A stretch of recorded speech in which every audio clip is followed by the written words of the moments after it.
Nancy Ng, the Executive Director of Creativity and Policy at Luna Dance Institute. Hi, Nancy.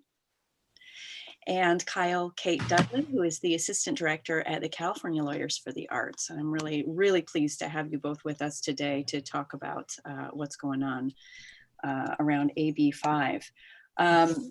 So as most people know, this new California law goes into effect on January 1st of 2020, and it's shaping up to have some pretty profound consequences for the field of arts education and of arts more broadly, effectively shifting independent contractors over to employees, or many of them anyway. So we're going to look at the ramifications for arts education organizations and teaching artists particularly, but we will get around to kind of the larger picture for the arts in general. But again, this is really focused on the arts education sector within this. So Kyle Kate will take us through the new law itself. We'll look at the intent and possible ramifications. And then we're going to turn to Nancy to look at how her organization successfully shifted its model to hire teaching artists as employees, how they did that, and how that's working for them now.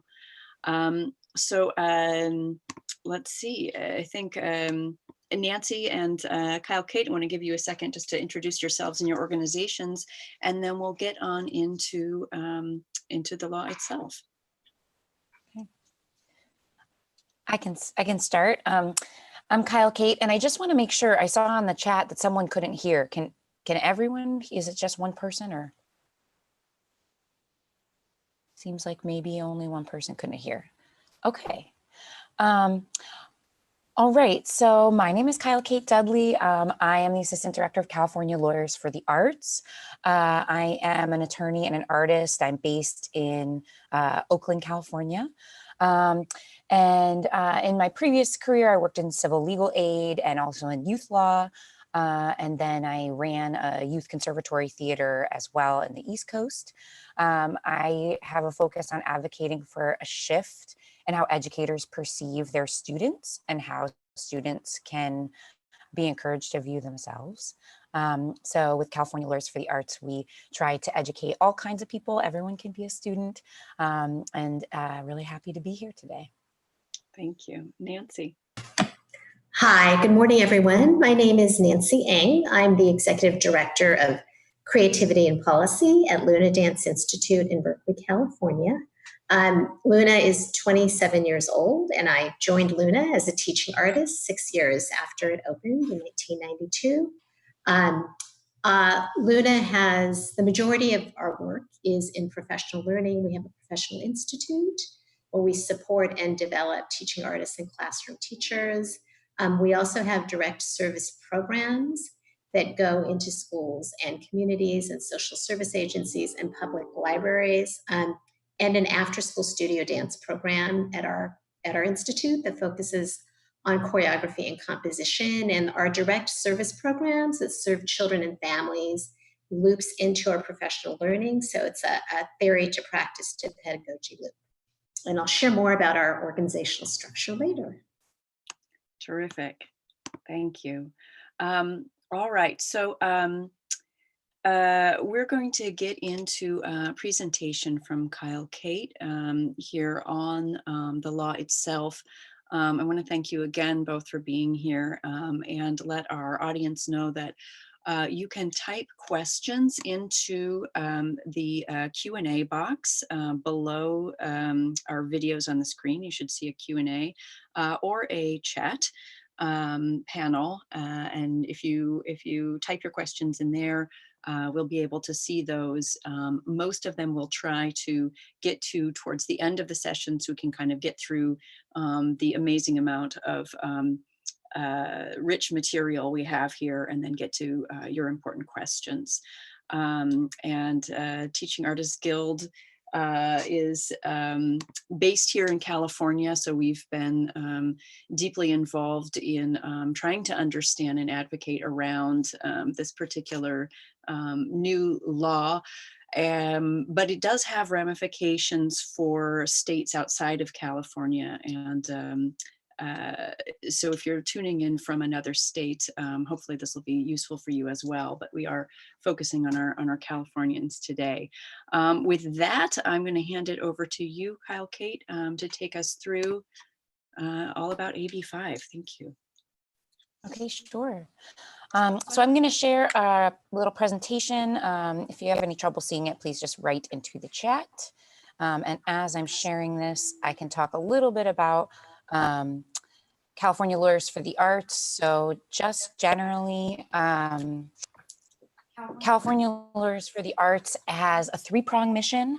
The first prong is education, working like this and helping, excuse me, helping artists and teachers that work in art know a little bit more about their rights and about the law. And then we also offer lawyer referral and information services. So if you need an attorney, we have a sliding scale attorney program where you can get an attorney through our lawyer referral and information service and pay what you can. We also are arbitration and mediation service, and that is a way to avoid going to court. So if you do have any issues with things like independent contractor and employee classifications through AB5, you can try to mediate with us. You can come to us, and we can probably assist. Okay, so let's learn a little bit about AB5. Most people on the presentation know a bit about it, but I wanted to talk about exactly what is happening in the law. We can also send out some links afterwards. I encourage people to actually look at the law. I think a lot of people are learning about AB5 through news articles and other people's opinions. And I think really researching the actual law is a good way to know that the primary source of what's happening. I'm getting a little echo. Is anyone else having the echo? I'm hearing that as well, and some noise maybe on the keyboard or something. I was just trying to figure out where that was coming from. Yeah, I am too. And I think if I was unmuted, but I think unmuting or muting, I'm sorry. I think muting, I've been muted. I think muting will help. Okay. Kyle Kate, I've got 2 video panels up for you. It might be that you want to mute one, and that'll help with the echoey piece.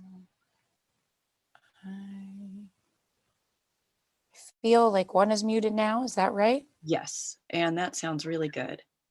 Okay, perfect. All right, yay, carry on, success. All right, technical difficulties. Thanks, everybody. So can everyone actually see the screen? Can they see the share, or are you just seeing my face still? Yeah. Okay, great. So just at the bottom, I do have to say, even though I am an attorney and California Lawyers for the Arts does provide legal advice in some circumstances, this information does not constitute legal advice. This is general information. If you do need an attorney, you can contact our lawyer referral and information service. We can give out that information after, or you could go to our website at calawyersforthearts.org. Just that little disclaimer there. All right, so most people know what independent contractors do and how they work, but let's just kind of give a little bit of an overview. Some of the negative things about being an independent contractor: you don't get any employee protections, and you have to withhold your own taxes and pay them to the government at the end of the year or whenever you do it, quarterly usually. And some of those employer protections, the things you would get from an employer, are expected, right? So you don't get workers' comp. You maybe know you don't get paid sick leave. California does have a paid sick leave policy, but you also, as a worker, you miss out on some other protections that some people don't know about.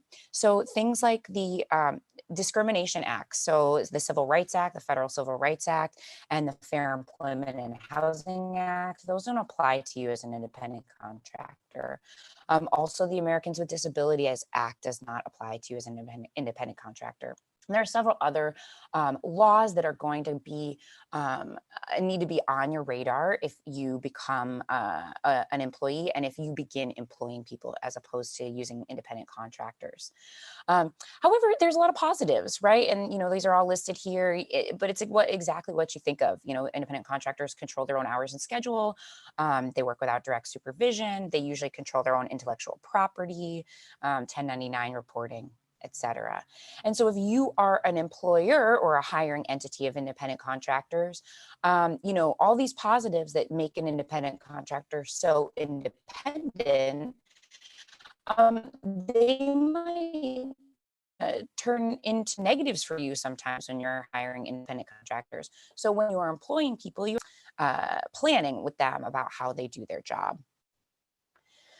Okay, so I like to talk about was the independent contractor law like? What was the landscape like before Dynamics? It is called Dynamics. Who knew? Everyone calls it Dynamics. But I've been trying to say it correctly for the last little while.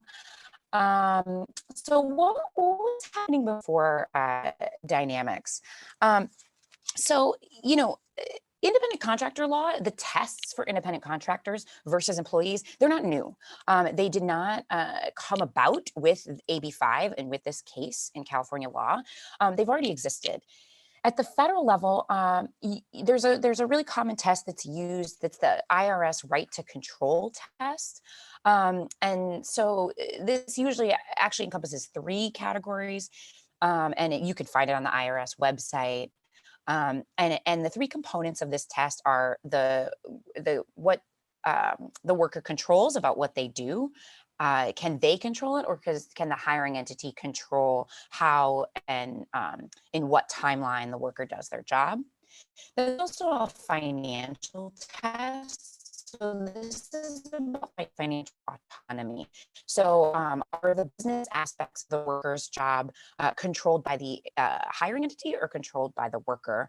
And these are things like how's the worker paid, whether their expenses are reimbursed. And then finally, the type of relationship. The IRS still looks at the type of relationship. So is there a written contract? What is the intended duration of the employment relationship? Maybe do you offer benefits? Things like that would make something more of an employment relationship as opposed to an independent contractor relationship. And then the Department of Labor, the Wage and Hour Division, also has its own test. This is 6 factors, and it's basically very similar to the IRS test, but broken into more concrete factors. So this has questions about control, the nature and the degree of the potential employer's control, about permanency of the relationship. Again, asks some financial questions about who controls the finances of the situation. It also asks some questions about whether this is a skilled work, and then opportunities for profit and loss on the part of the worker, and the extent of the integration of the worker's services into the actual business of the hiring entity. So all of those things have already existed at the federal level. And before Dynamics and AB5, we also had a big test in California as well. This is called the Borrello test. It comes from the case Borrello and Sons. It has 11 flexible factors. Now, you might have hired independent contractors for a long time and not even known that this test existed. And AB5 made us look at all the kinds of tests. And so the difference between AB5 and this test that already existed is that AB5 has a much stricter test, and Borrello and Sons had 11 flexible factors, and it's what we call in the law a totality of the circumstances test. So it's about the balance between all of these 11 factors and kind of how the worker comes down on one side or the other. You can find this test online, but it's important to remember when you're hiring or when you're being hired as an employee or as an independent contractor that excuse me, as an independent contractor, not as an employee. But when you're being hired as an independent contractor, even if you pass all the tests from AB5, even if you pass that three section test, which we're about to talk about, this test still applies. This Borello test will still affect you. So if you're hiring folks and saying, oh, okay, they fall into one of the exemptions of the AB5, great, I can still hire them as an independent contractor with no questions. This test is really something you need to look at, because you want to think of the federal law and then this original test in California as like the floor. So maybe somebody can go underneath the AB5 test, but they can't go beyond this floor that exists in Borello. So, and I think there will be more scrutiny of independent contractor employee relationships, even for the people who are exempt from AB5. So worth checking out this test. Okay, so what happened with Dynamics? Big changes, as everyone knows. So Dynamics was a California Supreme Court decision. It happened in the fall of 2018, about a year ago. And, California law had already had a presumption of that an employee was that a worker was an employee until considered otherwise, right? So that still exists. So if you're wanting to prove that you're an independent contractor, you have to overcome that presumption. And in this California Supreme Court decision, essentially the court said that in terms of overcoming this presumption, they were going to make it a little bit more difficult to prove that someone is an independent contractor. And they had intentions. The intentions were good. They wanted to allow the workers to provide for themselves and their families with dignity.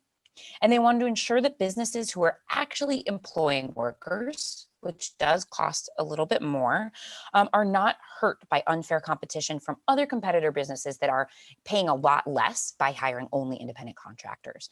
So, these substandard employment practices, save certain businesses money, but it makes them unfairly competitive and also can hurt workers. So obviously this was, all good intentions. We like to say in the law that a bad law makes a bad case. This was really difficult in Dynamics, driver, Central Valley, and essentially the company had a bunch of employees, and then they sweepingly reclassified them all as independent contractors. And this really concerned the judges, who then made a decision based on that, which may have unintended consequences for a lot of the people who make their living by being independent contractors. Okay, so let's talk about the Dynamics ABC test. It's so hard to change a habit. So here's the three prongs of the ABC test. The first one is one we're used to, right? It's in all the other tests. Is the independent contractor free from the control and direction of the hiring party? I'm going to skip prong B because that is the kicker. This is the more difficult one. We'll go to C for a second. The C prong is, is that independent contractor customarily engaged in this occupation? So if they're a dance teacher, do they usually teach dance, or do they actually, work in tech and they only teach dance for you? That's going to be a definite factor. And then the B test is the most difficult prong to get past. And one other thing that I might know about the ABC test is that, unlike the Borello 11 squishy factors that you can kind of decide one side or the other, there's kind of a weighing test. Dynamics ABC test is all three prongs. To be an independent contractor, you have to meet prong A, B, and C.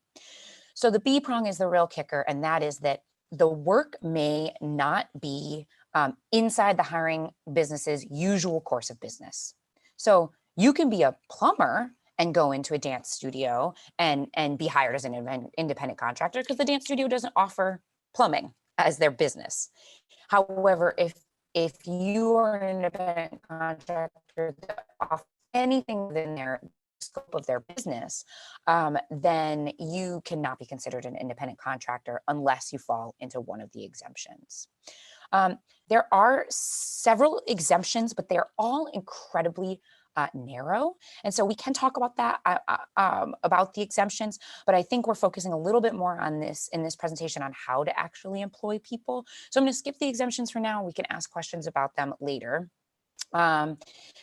As everyone knows, on September 18th, AB 5 was signed into law. Lorena Gonzalez was the author of the bill, and it was to support folks like in this picture, workers who felt that they were working, full-time jobs that should have been compensated with proper minimum wage and wage and hour protections, and they weren't. And so there were some people that were there were a lot of people that were very, very happy about the way the bill came to pass. However, there are lots of people who make their living as independent contractors that maybe are afraid they're going to lose money or lose connections or jobs because of this. So, it's a concern for a lot of people. So if you're a worker, I know there are not maybe many workers on the presentation, but I'll go through this kind of quickly. What changes might you be concerned about?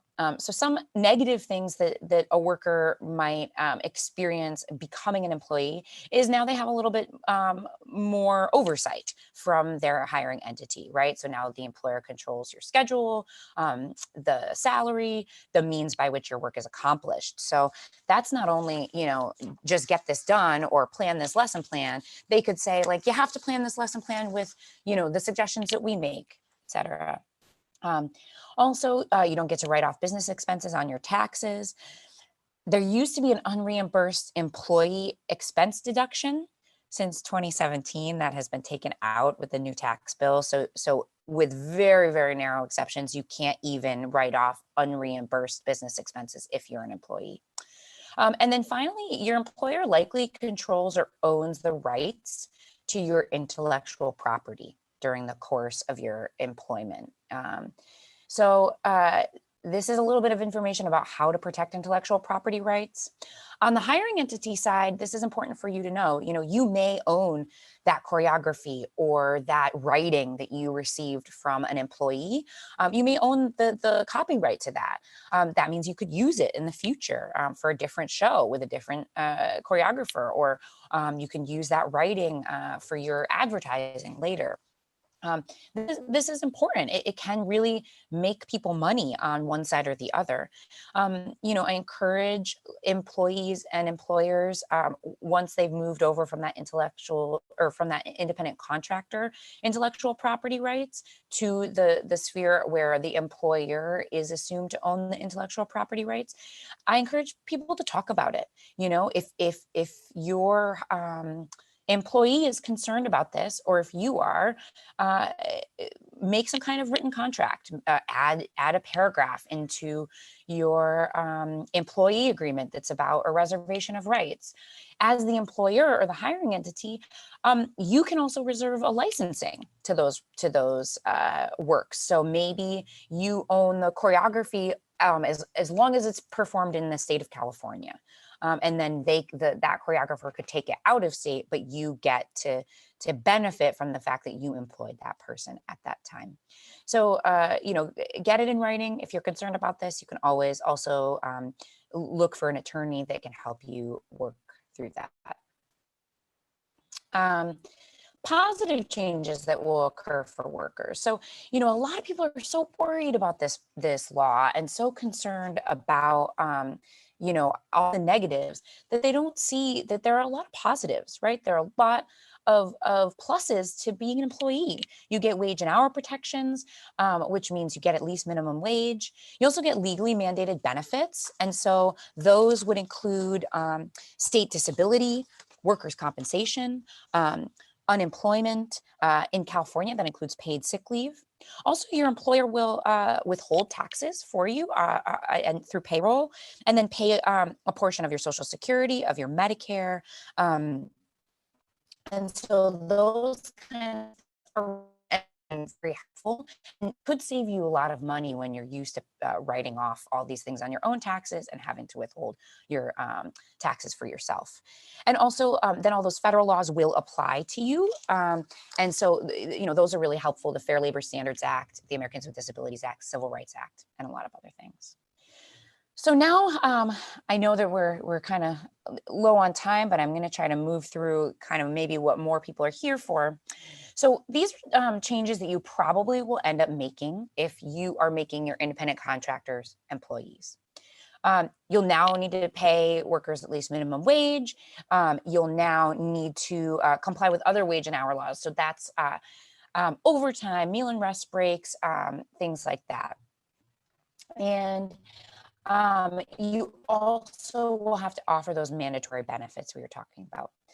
So some things that are happening, and I know that Nancy can probably speak to this, but some things that are happening for a lot of small businesses and nonprofits is that you're like, oh my gosh, I maybe have never thought about HR. I've never even considered a lot of these things because I only employ independent contractors. There's some important laws that are really worth paying attention to, not just because they are required by law, but also because they're good things. They're just things to do for workers. So a couple we already talked about: Fair Labor Standards Act, Americans with Disabilities Act, the Civil Rights Act. But also under state law, the Federal Employment and Housing Act protects from discrimination against anyone on national origin, ancestry, disabilities, medical conditions, marital status, sex, gender identity, gender expression, age, sexual orientation, and military veteran status. So in order to comply with hiring someone as an employee under state law, you really do need to think about those discrimination protections and how to really make your workplace an open and accessible place for everyone that you want to hire. A couple other things that are new in California. The Crown Act ensures protection against discrimination based on hairstyles. And this extends statutory protection to hair texture and protects hairstyles under the Fair Employment and Housing Act and under the education codes as well. That's definitely worth looking into. The Crown Act is a really cool thing that's happening. SB 1343 in January 1, 2020, an employer having 5 or more employees needs to provide at least 2 hours of classroom or other interactive training regarding sexual harassment to all supervisory employees, and at least 1 hour of sexual harassment training to all to any employee within 6 months of their hiring. And then finally, the California Fair Chance Act, which is also called Ban the Box. And this law prohibits employers with 5 or more employees in California from asking about an employee's or a new hire's conviction history before making a conditional job offer. So you have to get all the way through the interview process and then make a conditional job offer before you are able to ask about conviction history. And this tries to let people apply for a job on their merits before they're considered regarding their conviction history. This has some some narrow exceptions, including people who work with young children. So that sometimes you can ask about conviction history earlier.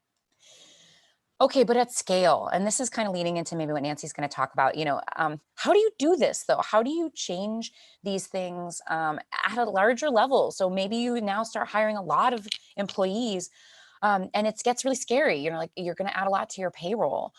And something to think about is that now that you're not hiring independent contractors anymore, or you're hiring very few, a lot of times things might come out in the wash, things might balance. So maybe some employees are going to get paid more, but maybe some are going to get paid less because now you're paying them hourly. And you can say, we really need to do this balancing act because of how we're going to pay you through payroll, and we're going to support you through adding to your Social Security and adding to your Medicare, et cetera, et cetera. And so maybe you can kind of balance it out to some degree. Also, the percentages are probably a little low here. Payroll requirements, it's probably closer to like 10 to 15%. So you're going to probably need to set aside about that amount. And, Nancy's actually done it, so maybe she could talk a little bit more about it. for all the things that you'll probably have to contribute to payroll, and then maybe for some administrative costs. So you may also need to adjust your hiring practices. One thing I want to encourage people to know is that this is definitely the change for 2020. It's you have to try to comply with the law for the next year. But a lot of people are advocating to offer more exemptions or offer some more flexible ideas to keep people independent contractors. If you're super concerned about trying to hire more independent contractors, or you're a very, very, very small business, you might get changes, after a year from now. But in this next year, it's really important to think about, how do you comply with the law? How do you actually hire people as employees? Because there's some real negatives. I'm going to skip this slide. We can talk more about this if you're really trying to avoid employing more workers. We can talk about that in the question and answer. But I do want to talk about what happens if you don't do anything. What happens if you just say, if you play the Uber and Lyft game, right? If you say, Uber and Lyft are basically saying, we're not doing it. We're not changing anything. We're keeping everybody independent contractors. And that's because they have really deep pockets and they can be willing to be sued. And if you don't have those deep pockets and don't want to be sued by either your employees or the state of California, you really need to do your best to comply with the law. So this is just a little bit of information about how these laws are enforced. Wage and hour laws are generally enforced by the California Labor Commissioner. They can also be investigated by the Federal Department of Labor, by the EDD, Employment Development Division, or also by your workers' compensation carrier. And they want to, the workers' comp carrier really wants to investigate you because they want your premiums to be higher. So, you really just want to try to abide with the law as much as you can. The most common way, however, for a worker to get, or a workplace to get investigated, is when an employee is frustrated, when an employee gets injured, doesn't have workers' comp, and then files a claim against you. So, you really want to try to treat your workers well and work with them and be above board with them as much as you can and communicate with them. And also, retaliation is an important issue. Somebody files a wage claim, you can't fire them. You can't start treating them really poorly, giving them fewer hours, because that can be a whole separate claim that the government has or the worker has against you. I'm not going to read through all of these, but I just wanted to show folks some penalties for violation. It can get very, very expensive. If you have willfully or repeatedly misclassified workers, this can be a minimum of $5,000 and up to $25,000 in penalties under California Labor Code. You also might owe back pay, unpaid minimum wage, unpaid sick leave, and interest as well. So that's a little scary, I know, but I know there's a lot of positive ways to think about this. And I'm gonna switch off my screen now, and we can kind of talk about things going forward. Okay. Thank you so much for that, Kyle-Kate. I really appreciate it.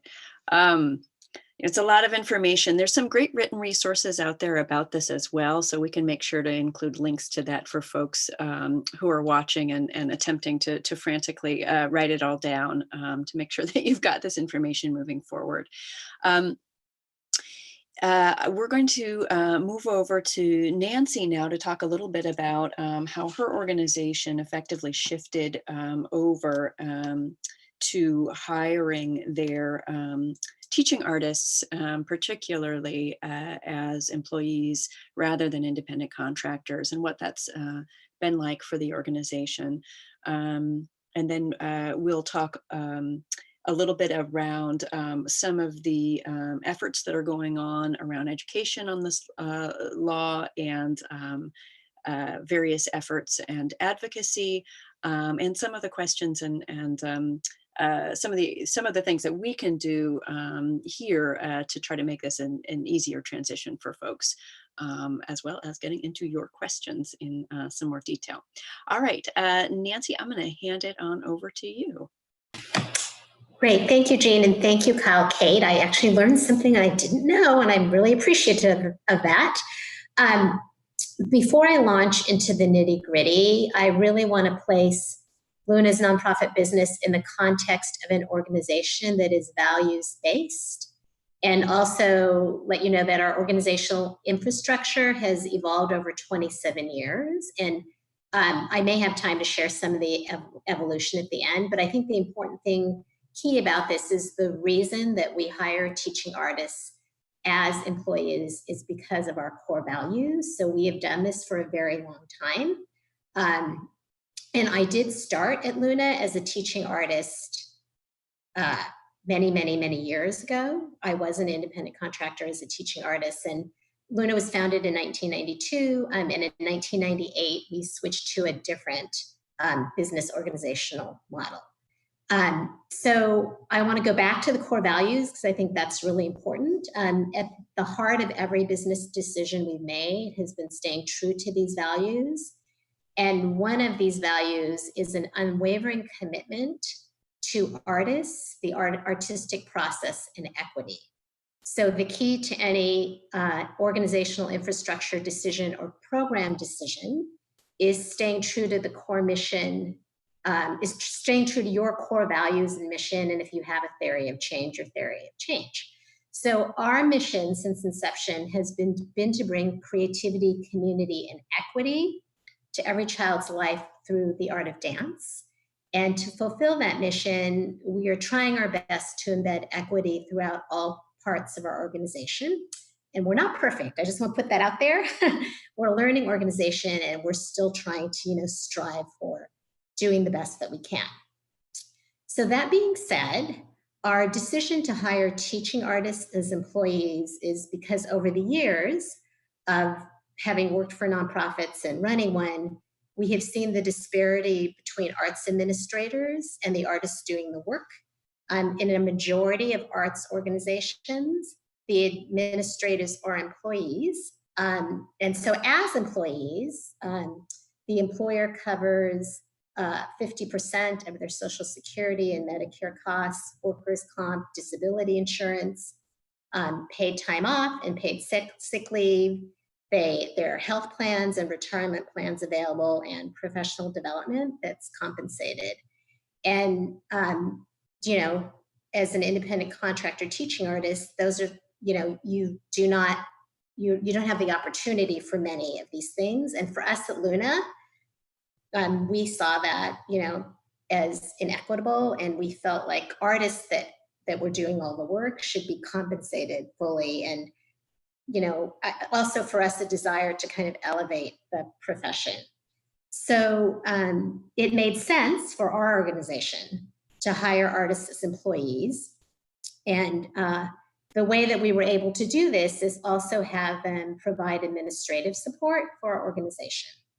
So when I was younger, when I was an independent contractor, besides dancing and teaching in various companies, I had various odd jobs. I was actually an assistant to a finance and operations controller in a small business. And one of the things that we do know as artists, that artists do have skills in other areas. They might be working for other businesses where they're doing public relations or project management.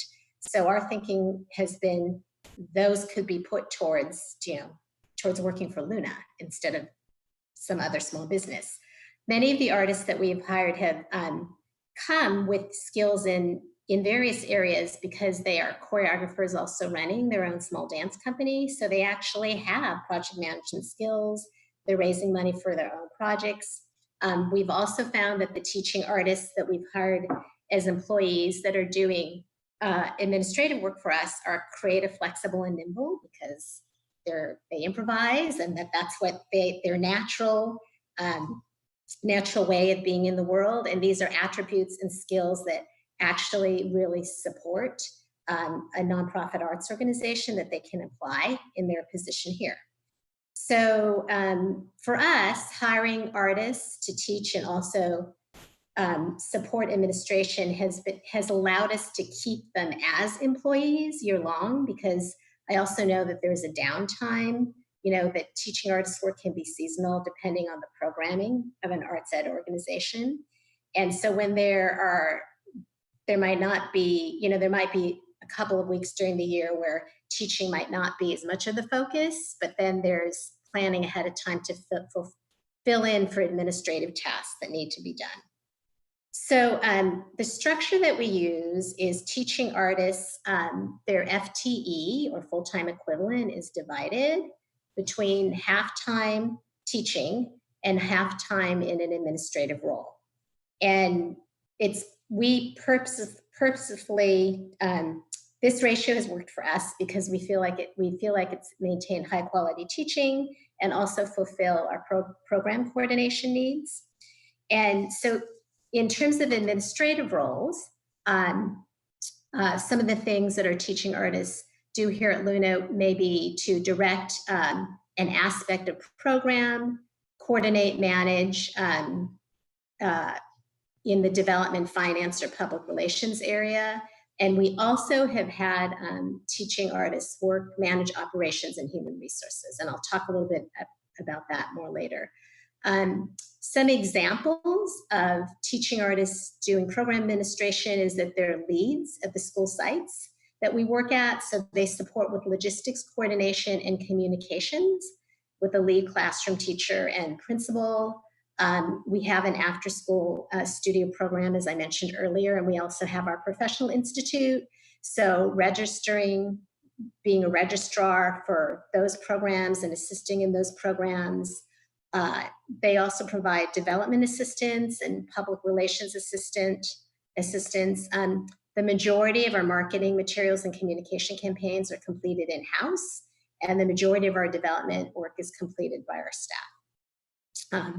So I think it might be helpful to provide a couple of examples of what that might look like in the day of a life of an employee at Luna. And I'm just going to start with myself first and then provide another sample of someone else. So I am the ED of Luna, which is a portion of my FTE. And I continue to teach at Luna. So I do not just have an ED role. So a portion of my time is as an ED. Also, I'm the director of early education at Luna and the development director. So a week at Luna might look something like this for me.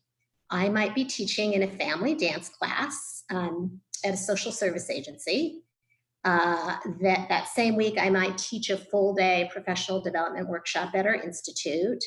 One of those days, because I'm the ED of Creativity and Policy, I might be headed to Sacramento to meet with the new early education policy advisor in Governor Newsom's cabinet. I also that week may write a grant for operations, meet with a couple of donors, and then communicate daily with our board of directors. So that's just kind of like what one week could look like.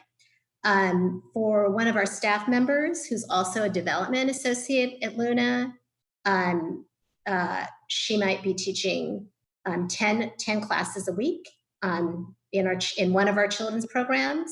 And then also, most recently, because Giving Tuesday just happened, so this is designing and creating our Giving Tuesday campaign and all the collateral materials, so social media and email blasts that go out, meeting with staff and our supervisor, and sending thank you letters to donors. So that's an example of someone who has a development role.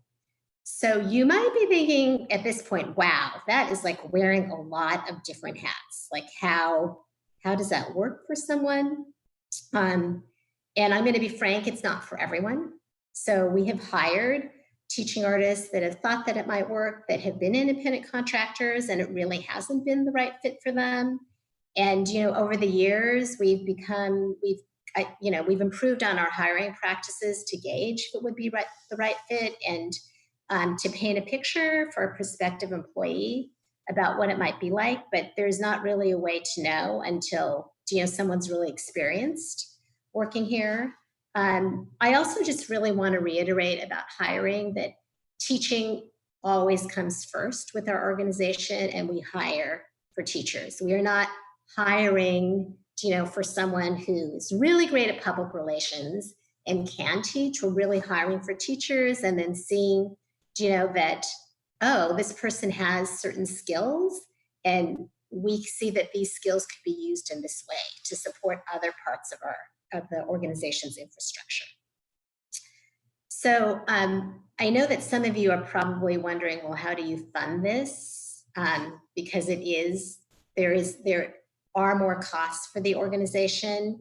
And so we've been doing this for a long time now, as I said, because it is a core value of ours. So it's part of our strategic plan. We have a strategic plan. It's a rolling strategic plan that we update pretty much annually. So that this is always in our budget. About 18%. So 18% of our budget is reserved for our benefits line, and what that includes at Luna is our share of Social Security and Medicare, healthcare premiums. There's a healthcare option here. There's a retirement plan option, workers' comps, disability insurance. That's all part. Paid time off, paid vacation time off, certain paid holidays, and also paid sick leave. So that's all kind of rolled into that. And I'm going to just be really frank about what a challenge has been. I mean, I think it's a challenge for independent contractors as well, but I feel like it really isn't a challenge hiring employees. Is that there is an inflation rate around 2% each year. So we like to try to increase our salaries, at least in line with that in inflation rate. And we also would like to give raises. And it's challenging because, in terms of what we are able to raise as a nonprofit through grants, that amount is, the amount that we get from grantors has pretty much stayed the same. Like we get the same $10,000 grant every year from from whomever. And which means that you need to increase the number of funders in your portfolio. And I think all of you who run nonprofits, you know how challenging that is and human resource intensive, but needs to be done as you research grants and develop relationships with foundations. We also have had to really look carefully at our business plan for earned revenue and how can that bring in more money and what does that look like? Frankly, schools have said to us, wow, your per class cost is really high. And we've had to just say, yeah, it's really high because we hire teaching artists who are employees and we are paying their benefits, we're paying all their planning time, we're paying their travel to get to your classes. So that is all figured in there. We also have had to really try to increase our individual donations and what money is coming, support we get from individual donors. And that really has encouraged us to look at the role that our board plays. And our board is a resource development board. And, we are not, we're a mid-sized nonprofit. Our annual budget is pretty much averages around $650,000 a year. And I do feel like we do the work of $1 million organization in many ways, but that is our, that is our budget. So it is challenging. I'm just going to be frank, to be able to kind of make ends meet. And we would love to have a cash reserve. We don't have one yet. But, as I said, we are able to make our ends meet. And I think, and I think that we've lived this way for a while now. And I think it is, it is because of our value of really wanting to provide a living wage for teaching artists if they're also interested in running other parts of an organization. I think that's. Thank you so much, Nancy. Fantastic. No, that's wonderful and comprehensive. We have a lot of questions pouring in, and in our remaining 10 minutes, I'm going to try to get to several of those. I want to thank you for your focus on those core values. I think a lot of the time what's getting lost in some of these conversations is that we're all really scared. This is going to be a big lift for folks in terms of payroll, tough conversations with funders. This is going to be a challenge for a lot of people. And I think that's not something we can gloss over, but the intent of this law is really around worker protections. And so many of the artists who are being employed as teaching artists actually really should be classified as employees, and it will be really good for the field over the long term to be able to support them in those ways, to really have a thriving and strong profession that's sustainable for the artists that we're asking to do this important work. But how we get from, to that ideal place from where we are, it's a tough one. So, we definitely acknowledge all of that.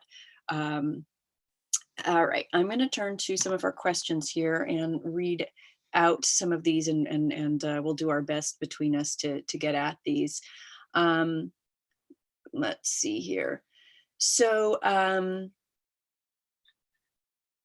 okay. Someone asked about the change in the law, whether we're able to start doing this at the end of the fiscal year, which for many of us is ending in June and starting up again in July, or whether this does take effect January 1st. And I think I'm safe to say, and Kyle, Kate, you weigh in, that this is a January 1 thing.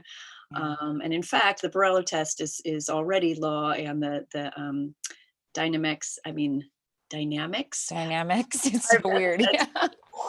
Get it out here. The ruling already stands currently, but technically the law takes place January 1st.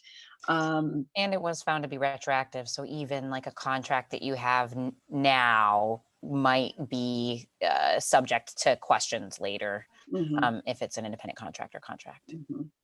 So we have a lot of how questions, which are kind of more HR related, but perhaps we can at least get at some of them generally, and then send folks to some other resources.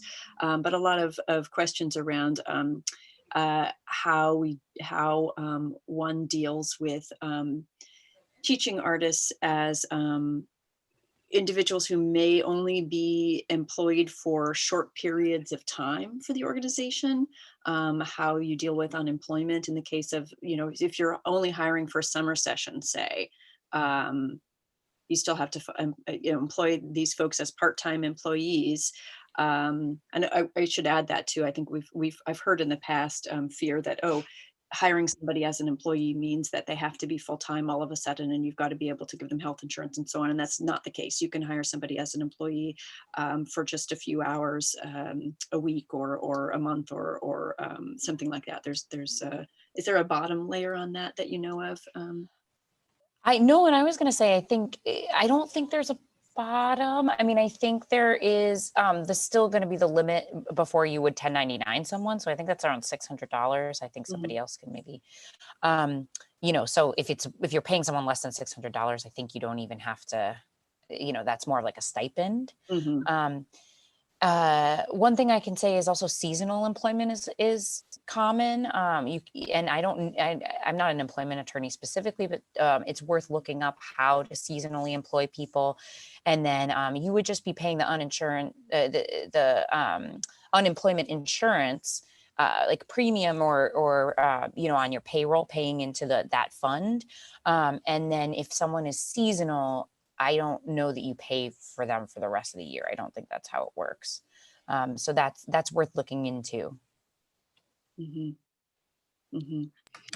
And are there, someone asked around they have several teaching artists who are on staff who also do administrative work in the model that you described, Nancy, which is pretty great. But there are some that they don't hire in an admin capacity, who don't necessarily have those skills. How do you include those folks as staff still, or do you? What are some available options? So we do not have during like semesters or years or during the summer when we don't have all of our teaching needs met for whatever reason, we will hire part-time temporary employees. So we do have 2 teachers right now that are not like employees or part of our staff on a regular basis, because we had just a few classes that we needed to cover. So that's how they were hired. And that was just, planned and worked into the budget.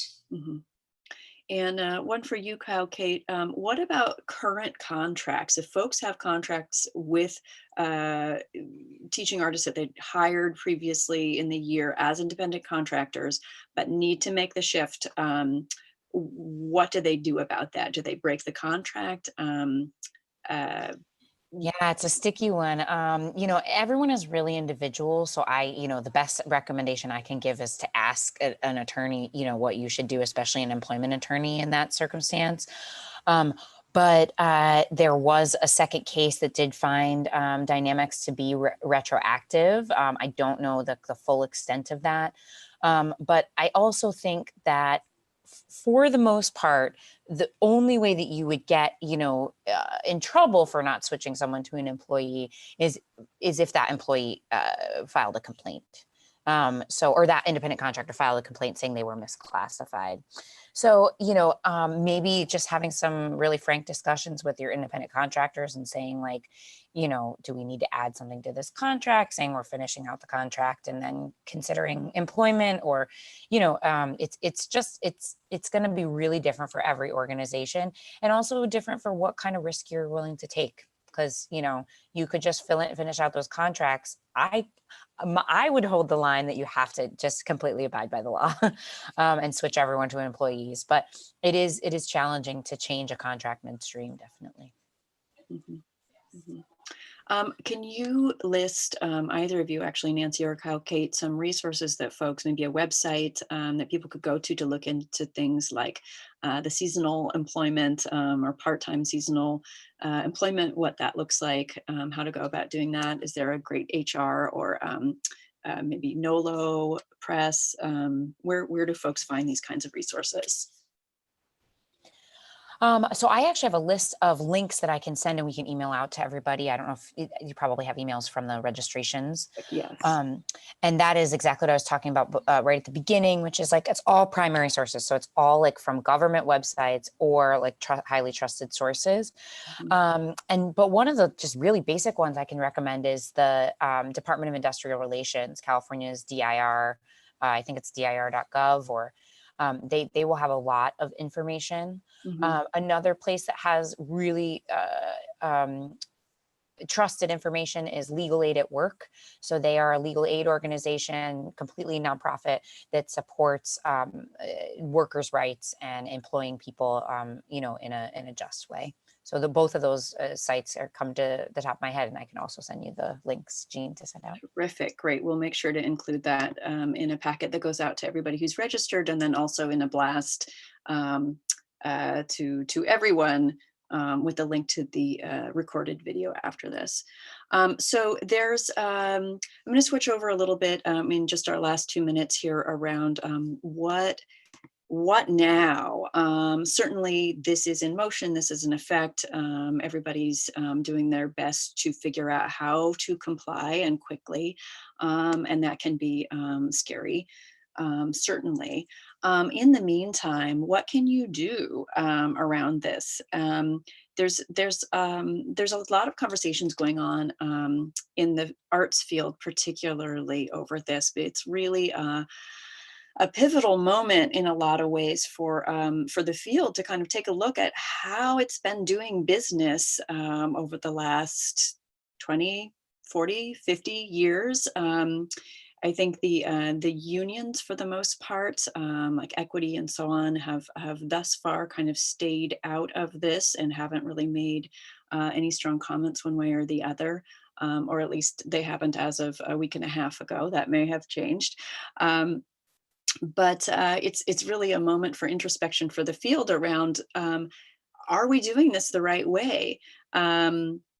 The ways that we've developed, that we rely on and are so familiar to us about how we employ artists, or how we as artists work for multiple theaters, wearing different hats, or different organizations, and teaching here and playing here, and this kind of gig-like economy, is that just a response to a malfunctioning system? And how can we best make sure that artists are rightfully protected, and at the same time that this field, that the nonprofit organizations and small businesses that employ them can continue to thrive, because it really is this ecosystem. So there's certainly there are people at various organizations who are attempting to come up with an amendment that would include further exemptions. Our stance at TAG, at any rate, is that this is probably not the best thing for teaching artists in particular, that it really is overall a good protection for that kind of artist. But I know a lot of folks who are in the performing arts are struggling with this issue, and hoping for to pull together an amendment. But that's going to take a lot of time, and I don't know that one wants to bank on that necessarily. There's a lot of conversation going on around funder education. I think that's a really, really important one. So we're working with a lot of funders in California to make sure they know what's going on. And there's some efforts there that we can follow up with you on if you're interested in being part of that as well. And then just sharing the word amongst all the teaching artists and arts education hiring organizations, that that folks are aware and can find out more information about this and what to do. Nancy or Kyle, Kate, would you like to add anything? I can just say that I really agree. I think that this is a cultural shift that we should kind of pay attention to. You know, Nancy's doing an incredible thing with having this value of trying to employ artists kind of better, right? You know, hiring people in a more kind of equitable and fair way. And it's a real growing pain that I think we're experiencing right now. But, you know, if you take it step by step, if you think, okay, I pay this person this much, and then I just tack 10% onto that, or I have to reduce it by 10% just while I'm trying to find the funding, you know, maybe there's ways to kind of limp along while you're trying to figure out how to be part of the cultural shift.